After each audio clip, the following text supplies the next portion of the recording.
সকালবেলা উঠে যেটা আমার অবশ্যই চাই সেটা হচ্ছে এক গ্লাস কুসুম গরম পানি, সাথে এক কাপ চা আর বিস্কিট। প্রতিদিনের মতো আমি সব কিছু রেডি করে নিয়ে চলে আসলাম। এখন সকালের টুকটাক নাস্তাটা সেরে নিব। বেশিরভাগ দিন আমি ঘুম থেকে উঠে সাথে সাথে এক গ্লাস পানি খেয়ে নিই, তারপরে আমি চা বানিয়ে নিয়ে এসে আস্তে আস্তে এইভাবে বিস্কিট দিয়ে খাই। তো সকালবেলা নাস্তা শেষ করে তারপরে 11টার দিকে চলে গিয়েছিলাম দুপুরে রান্না করার জন্য।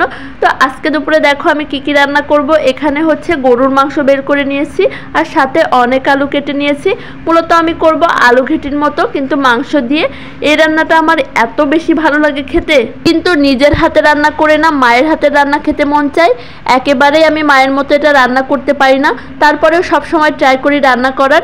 এটাকে আমাদের এলাকায় বলে দো পেঁয়াজা, তোমাদের এলাকায় এটাকে কি বলে অবশ্যই কিন্তু কমেন্ট করে জানাবা। এই যে দেখো আমার ফাইনাল লুকটা।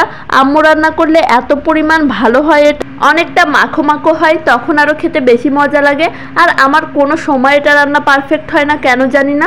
তো আমি রান্না শেষ করে অলরেডি খেতে বসে গেলাম। এই যে দেখো আজকে দুপুরে খাবো গরম গরম ভাতের সাথে, অনেক বেশি মজা। এটা আমি পারফেক্টলি রান্না করতে পারি না বলে রান্না করতেই যায় না, কিন্তু অনেক দিন কেটে গেলে এত বেশি খাইতে মন চায়, তখন মনে হয় যেমন তেমন করে একটু রান্না করে খেয়ে নিই। তোমাদের কার কার কাছে দো পেঁয়াজা ভালো লাগে অবশ্যই কিন্তু কমেন্ট করে জানাবা। তো দুপুরে খাওয়া দাওয়া শেষ করে তারপরে বিকালবেলা একটু হাঁটতে হাঁটতে চলে গেলাম লাবিবদের বাড়ি। তো ওদের বাড়ি যে সন্ধ্যাবেলা নাস্তা করতেছিলাম, এটা হচ্ছে নুডলস রান্না। নাস্তা করে সবার সাথে গল্প করতেছিলাম, আর লাবিবা আজকে কেলে দিয়ে কি বানালো সেগুলো দেখতেছিলাম। দেখো ও এত সুন্দর করে সবকিছু বানাতে পারে, দেখলে মনে হয় যেন একেবারে রিয়েল। এই মোমবাতিটা দেখো এত সুন্দর, শিউলি ফুলটা দেখে তো বোঝাই যাচ্ছে না রিয়েল নাকি ফেক। অনেক সুন্দর সুন্দর জিনিস বানাতে পারে। তো তারপরে লাবিব বলতেছিল ওর কলমে নাকি দাগ পড়তেছে না, যার জন্য দুইজন ইউটিউব নিয়ে বসে গেলাম যে কলম কিভাবে দাগ পড়বে। একদম নতুন একটা কলম, কালিও পরিপূর্ণ ছিল, তারপরেও দাগ পড়তেছে না। তো অনেক ইউটিউব ঘেটে ঘেটে একটা ট্রিক্স পেলাম, তো সেটা আমরা এখন অ্যাপ্লাই করব, দেখি কাজে আসে কিনা। তার জন্য প্রথমেই আমরা হাফ গ্লাসের একটু বেশি গরম পানি নিয়ে নিলাম।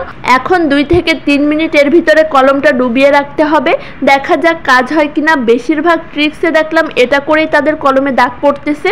তো আমরা প্রথমে ঘড়ি থেকে তো 2-3 মিনিট রেখে দিলাম, কিন্তু তারপরে এবার দেখা যাক যে কাজ করে কিনা।